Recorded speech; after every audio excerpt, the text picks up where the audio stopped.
During the past 100 eons, only 7 Buddhas appeared. So imagine for how long we have been born and dead in the past. Let's start now. First by giving, and then by becoming virtuous, by following the 5 precepts, and then by calming the mind.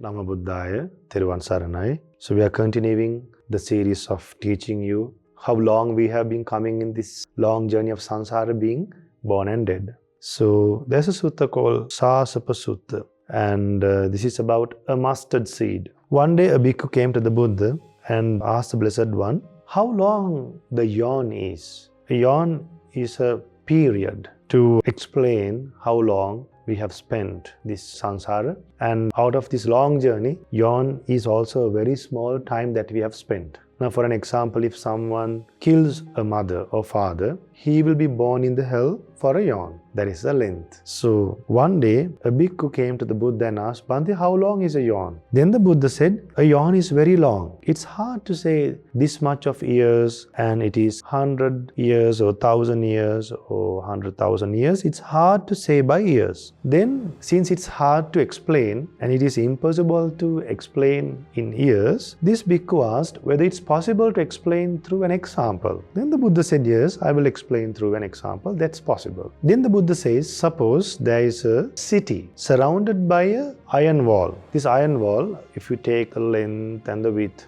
suppose there is a square wall, and then this town or this kingdom is covered by a huge wall. So each wall, suppose there are 4 sides, each side is 10 kilometers long. Each wall is 10 kilometers long. So total there is now 40 kilometers if you go around the kingdom. And also the height of this wall is also 10 kilometers. Now think 10 kilometers height and 10 kilometers width, one side of the wall. And to this box kind of thing, what happens? This entire kingdom get filled with mustard seeds. Now imagine one person, he goes to this kingdom, to the top of this wall, and take one mustard seed every 100 years. Suppose he does this for many years, for hundreds of years. One day the mustard seeds will be over, right? Suppose he has a very long lifespan, this human being. This is an example. So the Buddha explains, one day this entire kingdom will be free from mustard seeds, but the yawn will not end.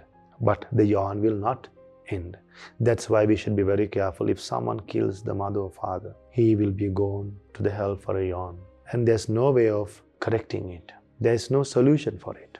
How much you practice Dhamma, only after the bad karma is over, you will experience the results. So when you think about the journey of samsara, from the time we have been coming along this long journey of samsara, there are many yawns like that. During the past 100 yawns, only 7 Buddhas appeared. That's only during the past 100 yawns. So imagine for how long we have been born and dead in the past. Therefore, dear Dhamma friends, not in each and every life we come to the human world, we get to hear Dhamma. Not in each and every life we hear about a Buddha. Sometimes a Buddha comes to this human world and preaches Dhamma. We are not in the human world. We are somewhere else. We are not in a place and we don't have the merit to realize the Dhamma. Can't that happen again in a future life for us? What happens then? Again we have to pass many yawns and yawns by being born in the human world, then in the animal world, in another time in the hell, another time in the ghost world. Because the nature of our mind is, our mind does not chase after good deeds. Our mind delights indulging in sensual pleasures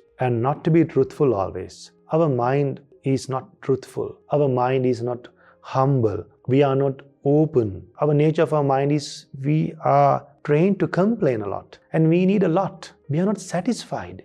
We are not content. We are not grateful. Are we grateful?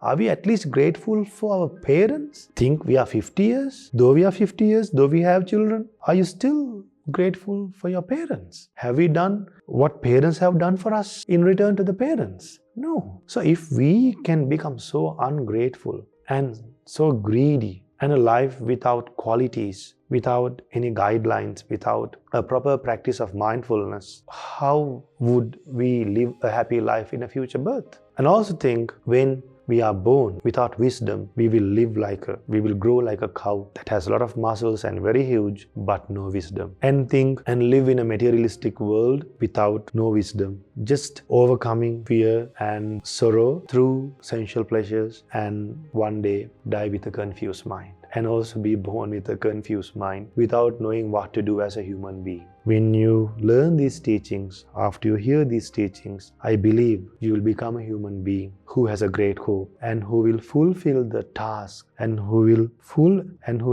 you will become a person who has a great hope and a hope that will be eternal once it's completed, and there's nothing to be done again and again once you are born again and again. Therefore, at least to control this endless journey of being born and dead, at least for maximum of 7 births, let's start now. First, by giving, and then by becoming virtuous, by following the 5 precepts, and then by calming the mind, by stilling the thoughts, by practicing metta, by focusing for the breath, and by being mindful to the body postures, and also by learning these wonderful suttas to refresh your mind and put more effort to keep up with this practice in this path of Dhamma. May you be well and happy. Namo Buddhaya. 𝘘𝗺𝙣𝙣𝙚